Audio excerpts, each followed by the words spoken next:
అన్నం తిన్న వెంటనే నిద్ర వస్తుందా? ఇది బద్ధకం కాదు, ఇది సైన్స్. భోజనం తర్వాత మగతగా అనిపించడాన్ని సైన్స్లో పోస్ట్ ప్రాండియల్ సోమ్నోలెన్స్ అంటారు.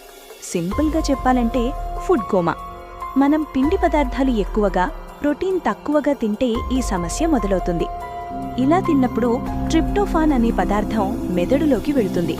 దానివల్ల సెరటోనిన్, మెలటోనిన్ అనే హార్మోన్లు విడుదలవుతాయి.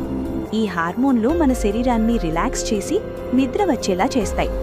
మధ్యాహ్నం భోజనం తర్వాత 30 నిమిషాల కంటే ఎక్కువ నిద్రపోతే రాత్రి నిద్ర పాడవుతుంది, జీర్ణశక్తి తగ్గుతుంది, దీర్ఘకాలంలో ఊబకాయం లాంటి సమస్యలు కూడా రావచ్చు. అందుకే భోజనం చేసే సమయంలో కడుపు నిండేలా 150% తినద్దు. కేవలం 80% వరకే తినడం అలవాటు చేసుకోండి. తిన్న వెంటనే కనీసం 20 నిమిషాలు నడవండి. ఈ నడక నిద్రను దూరం చేసి శరీరాన్ని యాక్టివ్గా ఉంచుతుంది. భోజనం తర్వాత నిద్ర బలహీనత కాదు, మనం ఎలా తింటున్నామో దాని ఫలితం.